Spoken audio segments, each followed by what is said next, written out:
நான் வந்து 8 வயசுல 8 லட்சம் சம்பாதிச்சிருக்கேன். ₹1 கூட நானும் எங்க அப்பா அம்மாவும் அதை எடுத்ததே இல்லை. எல்லாத்தையுமே நான் ட்ரஸ்ட்ல போட்டிருக்கேன். யாரும் இல்லாத இறந்து போறாங்கன்னா நானும் என் டீமும் சேர்ந்து அடக்கம் பண்ணி வச்சிருக்கோம். இது வரைக்கும் 9 பேரை நாங்க அடக்கம் பண்ணி வச்சிருக்கோம். இப்போ புதுசா ஒன்று ஓப்பன் பண்ணலான் இருக்கோம். அது என்னன்னா தமிழ்நாட்டில் இருக்க 108 பாத்ரூம்ஸை வந்து கட்டி தரலாம் ஸ்கூல்ஸ்ல அப்படின்ட்டு. எங்க அப்பா என்கிட்ட அடிக்கடிக்கு கேட்பாங்க, நான் உனக்கு வந்து ஒரு கார் வாங்கி தரணும், அந்த கார்ல வந்து நான் உன்னை ஒரு நிகழ்ச்சி கூட்டிட்டு போயிட்டு நானே உனக்கு கதவு திறந்து கொடுக்கணும் அப்படின்னு சொல்லுவாங்க. ஆனா வந்து நான் என்ன நினைக்கிறேன்னா அந்த காரை நான் ஓட்டி போய் எங்க அப்பாவை அந்த கதவை திறக்கணும். நான் வந்து ஒரு ட்ரஸ்ட் வச்சிருக்கேன். அந்த ட்ரஸ்ட் பேர் வந்து நாங்குக்கரங்கள். அந்த ட்ரஸ்ட்ல என்ன பண்ணுவேன்னா எனக்கு வர பொன்னாடியை வச்சு என்ன போல இருக்க பெண் குழந்தைகளுக்கு பாவாடை சட்டையை தச்சு கொடுத்துருக்கேன்.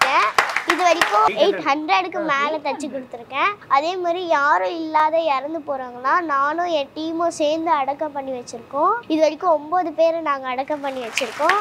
அப்புறமா நான் வந்து 8 வயசுல 8 லட்சம் சம்பாதிச்சிருக்கேன். அது எல்லாத்தையுமே நான் ₹1 கூட நானும் எங்க அப்பா அம்மாவும் இல்லை குருஜி கூட அதை எடுத்ததே இல்லை. எல்லாத்தையுமே நான் ட்ரஸ்ட்ல போட்டிருக்கேன். ட்ரஸ்ட்ல போட்டு நிறைய பேருக்கு ஸ்கூல் பேக்கு, அப்புறமா நிறைய ஸ்கூல் புக்ஸு, பென்சில் அந்த மாதிரிலாம் நிறைய வாங்கி கொடுத்துருக்கேன். அப்புறமா இப்போ புதுசாக ஒன்று ஓப்பன் பண்ணலான் இருக்கோம். அது என்னன்னா வந்து தமிழ்நாட்டில் இருக்க 108 பாத்ரூம்ஸை வந்து கட்டி தரலாம் ஸ்கூல்ஸ்ல அப்படின்ட்டு ஒரு முடிவு எடுத்துருக்கேன்.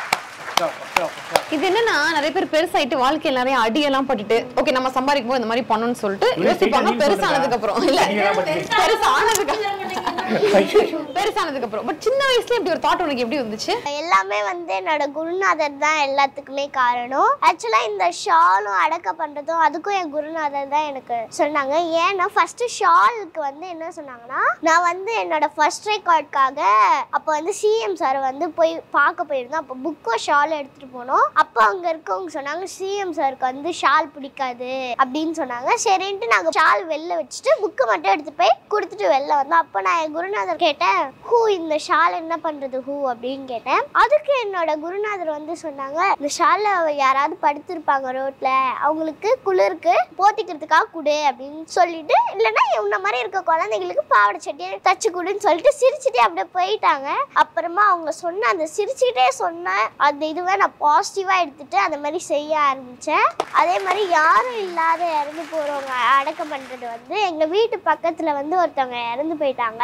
அவங்கள அடக்கம் பண்ண யாருமே இல்லை. அதனால வந்து எங்க அப்பா அம்மாக்கே தெரியாம நான் வந்து எங்க குருஜி கிட்ட போயிட்டு கிரவுண்ட்ல இருக்கும் போது போயிட்டு இந்த மாதிரி இருக்காங்க ஹூ என்ன பண்றது அப்படின்னு கேட்டேன். அப்போ அவங்க சொன்னாங்க, நீங்க எடுத்து அடக்கம் பண்ணிடு அப்படின்னு சொல்லிட்டு அப்படியே போயிட்டாங்க.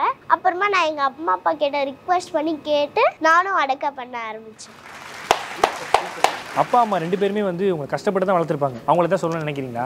எங்க அப்பா அம்மாவும் என்னோட குருஜி டீச்சரும் எனக்காக ரொம்ப கஷ்டப்பட்டிருக்காங்க. அவங்களுக்கு நான் தேங்க்ஸ் அப்படின்னு ஒரே வார்த்தையிலே சொல்ல முடியாது. நான் வாங்க போற அந்த ஒலிம்பிக்ல கோல்டு மெடல் தான் அவங்களுக்கு சொல்றேன் என்னோட தேங்க்ஸ்.